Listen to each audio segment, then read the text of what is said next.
Yo, what's going on, guys? It's Houston Sports Talk back into the video day, and today the Los Angeles Clippers beat the Denver Nuggets 109-104. And right off the bat, the first thing I'm gonna say is that honestly, I've watched so much basketball in the last in the last five or 4 days, whatever it's been, since Tuesday, since the NBA season started with the Celtics and the Knicks on Tuesday. Watched a lot of basketball from Tuesday to today, Saturday. I have skipped watching. I've watched basketball instead of some big things like Thursday Night Football or the World Series, which is crazy to say. So that shows how much basketball I've watched since Tuesday. And the reason I'm saying that is since I've watched so much basketball since Tuesday, I think this is the best game I've watched since Tuesday. I've watched some good games.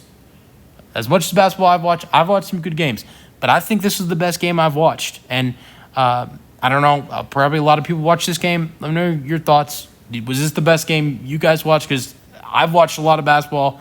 I don't think I can name a game I've watched that was better than this one. Clippers, Nuggets, Jokic has an amazing performance. Knocks down 7 treys, 41 points, 9 rebounds. Harden was fantastic.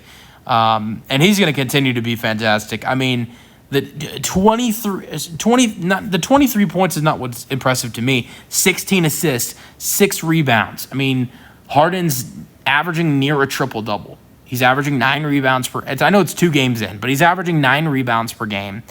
I don't know his exact assists per game, but he had 6. Yeah, I think he had I'm pretty sure it was like 8 or 9 assists in his last game. So he's averaging, I think, 12 or 13 assists per game, and he's averaging 25 points per game in the first 2 games. I know it's 2 games in. I'm not ignoring that. But through the first 2 games, Harden has been, outstanding. And the crazy part to me is that this Clippers team, and maybe we've been underestimating them, this Clippers team can beat a team like Denver, who's been so good at home. And what's most surprising to me about Denver is that how good they've been at home, not just last season, but going back to their championship season and their championship playoff run. So good at home, start off 0-2 at home. The Thunder, great team. You lost to a great team, I get that. But still, it's a loss at home. It's rare for this Denver Nuggets team. But then to lose at home to this Clippers team, I really didn't see that coming. Even though I knew the Clippers could definitely fight for a win against Denver. But I think the craziest part to me, the next craziest part to me, is that this Clippers team could go into Denver and beat Denver, and Harden only takes 11 shot attempts. That's because Harden is facilitating. Like, honestly, I've never seen Harden facilitate before. I am a Rockets fan. I've seen Harden do some good facilitating. I've seen the Harden-Capella pick and roll, which, honestly, I miss so much as a Rockets fan, although I know we're on to better things now. But the Harden-Capella pick and roll was nice. Harden had great shooters to get the ball into the corner like Ariza and Tucker in, the old Rocket days some of the best Rockets basketball I've watched as a fan. But this is the best I've seen Harden facilitate. The connection that him and Zubac have, I have not seen Harden have this much chemistry with a center since Clint Capella. And I honestly see a lot of Zubac hate. I mean, before this season, I saw a lot of people after the Clippers got eliminated. A lot of people posting on, or just making comments on social media saying that Zubac was useless. Zubac this, Zubac that, and I even saw that even more when Zubac just recently, about a month or 2 ago, got his contract extension. And honestly, I didn't understand it because I've always liked Zubac, and I always thought him as a solid center. But I thought going into this season, Zubac, when he's next to Paul George and he's next to Kawhi Leonard, he's just going to be a solid center. But when Paul George goes to Philadelphia and Kawhi gets injured and it's just Harden on that team, the first guy that Harden's going to be looking for most of the time is going to be Zubac. And that's what we've seen so far. Zubac had like 20 or 21 points against the Phoenix Suns in game 1 of the season. And the reason he'd have more is because he fouled out in like the fourth quarter or overtime, something like that. I think it was in the beginning of overtime. He fouled out. This game, he has 24 points and 15 rebounds. So I think as long as Harden stays healthy and Zubac is still on the floor, I think that Zubac is going to continue to have a monster season for this Clippers team until Kawhi gets back. I mean, I think it's a different story when Kawhi gets back, because I think when Kawhi gets back, if he does, I think eventually he will, but the bigger question is, once he gets back, how long will he stay back? But once Kawhi is back, I think it will change a little bit, because Harden's going to, he's going to be looking for Kawhi. It's going to be the Harden-Kawhi show. But for right now, with no Kawhi, Zubac is going to still dominate for this Clippers team, because Zubac, it's most of the time it's either Zubac or Norman Powell who's Harden, Harden is looking for, trying to feed. And I think he's going to continue to have a great season.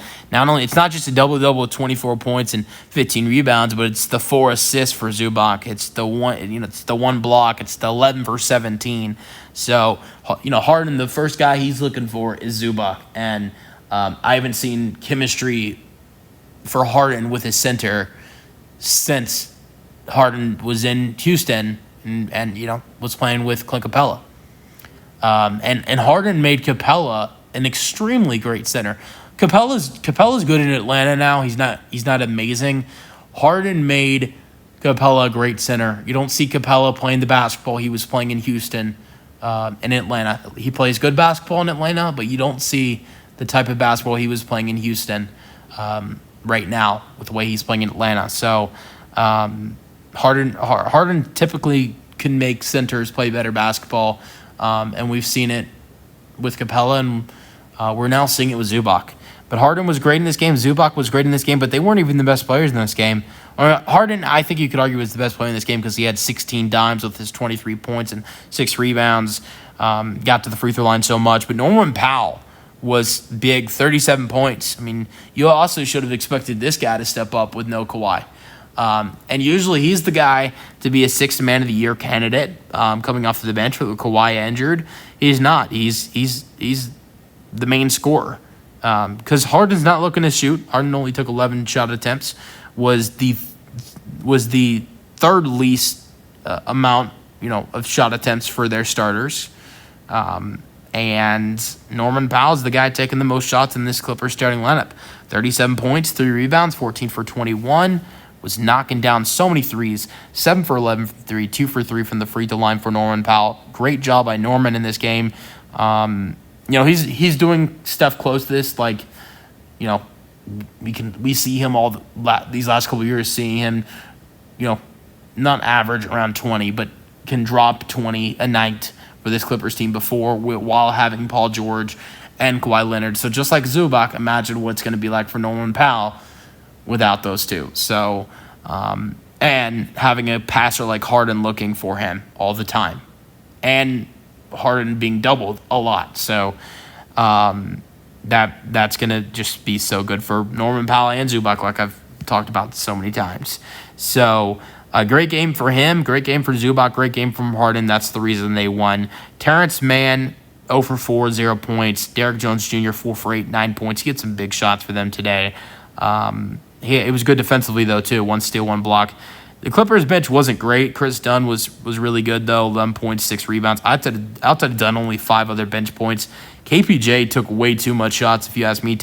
I've watched KPJ play a lot of basketball as well, being a Rockets fan. 2 for 10, 4 points, 2 rebounds, 1 assist. KPJ is a solid player, but he does not need to be taking that many shots.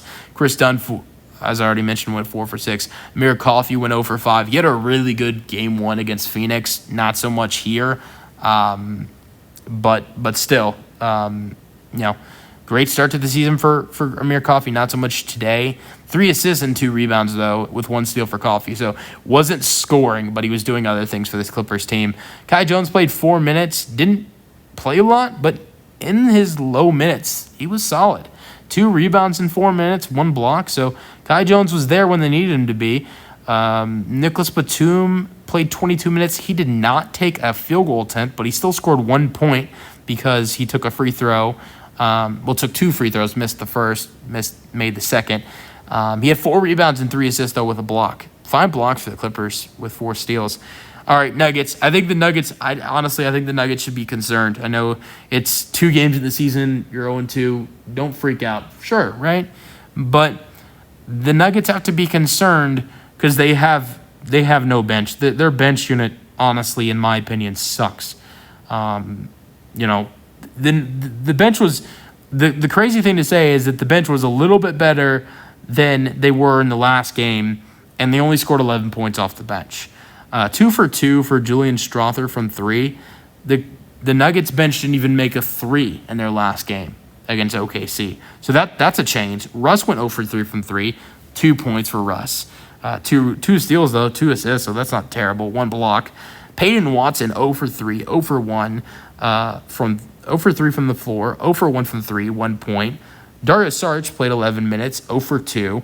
So you're giving your bench a total of, I believe we saw 57 minutes for their bench players between 4 players of Darius Saric, Peyton Watson, Russell Westbrook, Julian Strother, and there was only 11 points. There were a total of 18 shot attempts, but only 3 makes. So 3 for 18 for the bench in 57 minutes with 11 points, only a total of 2 for 6 from 3. This bench unit is extremely bad. And Russ is solid, of course, even though he wasn't great today. And Strother, I think, has potential.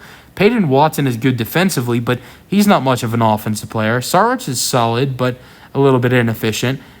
They have players that have potential off the bench. It's not a good bench. Meanwhile, you have the starters, absolutely killing it. Jokic is killing it. 41 points, 9 rebounds, 4 assists. 10 points for Aaron Gordon. 5 rebounds, 2 assists, 1 steal. Michael Porter Jr., 4 for 13, 9 points, 9 rebounds, 3 assists, 2 steals. Jamal Murray, 22 points, 7 for 14, 3 for 6 from 3, 5 for 5 at the line, 5 assists, 2 steals. Christian Brown, 4 for 6, 1 for 1 from 3, 2 for 2 at the free throw line, 11 points. So the Nuggets had a total of 104 points in this game, and 93 of those points were for their starters. Meanwhile, only 11 for the bench. So their starters are playing good. Porter Jr. obviously struggling from 3 in this game, but he still had a solid game with a near double-double and had 2 steals. Gordon had double digits in points. Jamal Murray had 22. Jokic had a 40-piece. Brown had over double digits with 11. So their starters are playing good basketball. They're playing good basketball when their starters on the floor, but when they don't play good basketball is when their bench unit comes in, and that's what hurts this Denver Nuggets team. The Denver Nuggets would win a lot more basketball games this season if their starters played the entire game, but you can't do that. The season has just started, and their starters are playing a lot of basketball. MPJ playing 38 minutes, Gordon 36, Jokic and Murray both 37, Brown 34. It's a lot of minutes when the season has just started. So, it's going to be interesting to see how this Nuggets team continues, how this Nuggets team figures out how to be better. Obviously, you can be better if some of their starters like Gordon and MPJ can knock down some more shots than they're already taking, as those two combined for 7 for 23 in this game. But even if those two guys start knocking down shots, with the way their bench has been playing, you can't get anything done when the bench is playing this bad of basketball. So, it's unfortunate for this Nuggets team to go 0-2, especially when both those games are at home. But that's the video. Hope you guys enjoyed, and peace out.